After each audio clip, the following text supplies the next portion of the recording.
Hi friends, எப்படி இந்த மாதிரி க்யூட்டாக ஒரு கிஃப்ட் டே பண்ணலான்னு பார்க்கலாமா? இந்த வீடியோ ஃபுல்லாக பாருங்கள், கடைசி ஓப்பன் பண்ணி காட்டுறேன். 3 டிஃப்ரெண்ட் கலர்ஸில் கலர் பேப்பர் சூஸ் பண்ணிவிட்டு மேலே கொடுக்குற மெஷர்மெண்ட்டை அப்படியே ஃபாலோ பண்ணிக்கோங்க. நான் இன்னைக்கு ரெட் ஒயிட் பிளாக் காம்பினேஷன் தான் எடுத்திருக்கேன். நீங்கள் உங்களுக்கு பிடிச்ச கலர் கூட எடுத்துக்கலாம். ஃபர்ஸ்ட் நம்ம ஒயிட் கலர் பேப்பர்லேருந்து ஸ்டார்ட் பண்ணலாம். அந்த பேப்பரை இந்த மாதிரி 4 ஃபோல்டு பண்ணிவிட்டு அந்த ஃபோல்டு பண்ண தடத்துல இந்த மாதிரி ஜிக்ஸாக ஃபோல்டு பண்ணிக்கலாம்.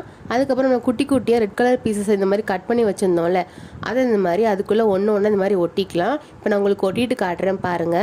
ஒட்டினதுக்கு அப்புறமா அதை ஓப்பன் பண்ணி பாருங்கள், உங்களுக்கு இந்த மாதிரி தான் வந்திருக்கும். இப்போ இதை சைடில் வச்சுட்டு பிளாக் கலர் பேப்பர் கட் பண்ணியிருந்தோம்ல, அதில் நான் எப்படி மெஷர்மெண்ட்ஸ் கொடுக்கணும் அதே மாதிரி ஃபாலோ பண்ணிக்கோங்க.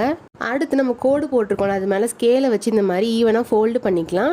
ஸ்கேலை வச்சு ஃபோல்டு பண்ணதுக்கப்புறமா கையை வச்சு நல்லா ஸ்ட்ராங்காக ஃபோல்டு பண்ணிக்கோங்க. அதுக்கப்புறம் நான் எங்கே காட்டுறேன்னு பாருங்கள், அந்த இடத்த மட்டும் கட் பண்ணிக்கலாம்.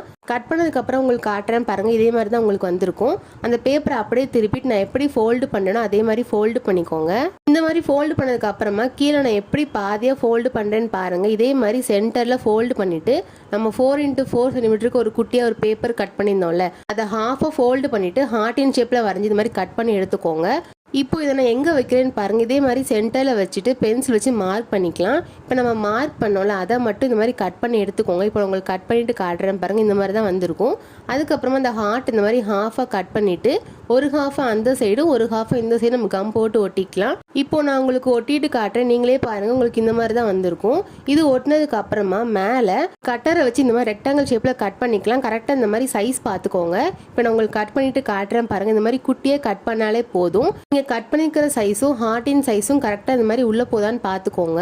இதை ஃபுல்லாக ஃபினிஷ் பண்ணதுக்கு அப்புறமா அதை ஓப்பன் பண்ணிவிட்டு நம்ம ஆல்ரெடி பண்ணி வச்சிருந்தோம்ல, அதை கரெக்டாக இந்த மாதிரி ஃபோல்ட் ஆகிற மாதிரி வச்சுட்டு கம் வச்சு ஒட்டிக்கலாம். ஒட்டினதுக்கு அப்புறமா காட்டுறேன், நீங்களே பாருங்கள், உங்களுக்கு கரெக்டாக இந்த மாதிரி ஓப்பன் ஆகணும். இந்த மாதிரி ஓப்பன் ஆகிற மாதிரி கரெக்டாக பார்த்து ஒட்டிக்கோங்க. இதுக்கப்புறமா உள்ள நம்ம கண்டென்ட் எழுதிடலாமா? இப்போ நான் எழுதிட்டேன். இப்போ ஃபர்ஸ்ட்லேருந்து ஓப்பன் பண்ணி பார்த்துடலாமா இந்த கிஃப்ட் டே எப்படி இருக்குன்ட்டு. நீங்கள் இதை உங்கள் ஃப்ரெண்ட்ஸ் இல்லை உங்கள் ஃபேமிலி இல்லைன்னா உங்கள் பிடிச்சவங்களுக்கும் நீங்கள் ட்ரை பண்ணி பார்க்கலாம். உண்மையாக அவங்க ரொம்பவே பிடிக்கும். நீங்களே பாருங்கள், நம்ம எவ்வளோ க்யூட்டாக ஒரு கிஃப்ட் டே பண்ணியிருக்கோம். இந்த ஐடியா எத்தனை பேருக்கு பிடிச்சிருக்குன்னு கமெண்ட்டில் சொல்லுங்கள். இந்த வீடியோ உங்களுக்கு பிடிச்சிருக்குன்னு நினைக்கிறேன். அடுத்ததாக ஃப்ரண்ட்டில் எம்டியாக இருக்கேன்னு இந்த மாதிரி எழுதியிருக்கேன். நீங்கள் உங்களுக்கு பிடிச்ச டிசைன் கூட கொடுத்துக்கலாம். இதே மாதிரி இன்னும் நிறைய கிஃப்ட் டேஸ்க்கு என் சேனலை சப்ஸ்கிரைப் பண்ணி வச்சுக்கோங்க. பாய்.